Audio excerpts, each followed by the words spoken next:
কবিতার নাম অপেক্ষা, আমার নিজের লেখা। এই কবিতাটি 24-এর আন্দোলনের ঠিক 3 মাস আগে লেখা। অপেক্ষায় থাকতে থাকতে বয়স বেড়ে যাচ্ছে, দাঁত পড়ে যাচ্ছে, চোখের জ্যোতি কমে যাচ্ছে, চুলে পাকন ধরেছে। স্বাধীনতার সুফল আমার কাছে স্বপ্নেই রয়ে গেল। আমাকে নিরাপদ জন্মভূমি দিতে যারা যুদ্ধ করেছিল, শোষণ, নিপীড়ন, অভাব, দুর্নীতিমুক্ত অসাম্প্রদায়িক বাংলাদেশের স্বপ্ন দেখেছিল, অতৃপ্ত বাসনা নিয়েই তারা একে একে গত হচ্ছে। স্বাধীনতার সুফল পেতে আমাদের আর কত কাল অপেক্ষা করতে হবে? স্বাধীন দেশে স্বদেশীদের তাণ্ডবে আমরা এখন দিশেহারা।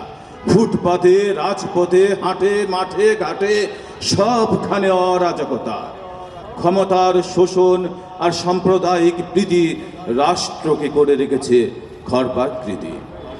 যে স্বাধীনতা 30 লক্ষ প্রাণের বিনিময়ে পাওয়া, যে স্বাধীনতা 3 লক্ষ মা বোনের ইজ্জতের বিনিময়ে পাওয়া, সেই স্বাধীনতা কুক্ষিগত করে এরা কারা? যুদ্ধ বেঁচে খায়, জনগণের রক্ত চুষে খায়, এরা কারা? স্বাধীন দেশে শোষণ করার কে দেয় ওদের আশকারা? আয় না খেপা, আরেকটি বার বাধাই লড়াই, লাথি মেরে এদেশ থেকে ওদের তাড়ায়। ধন্যবাদ।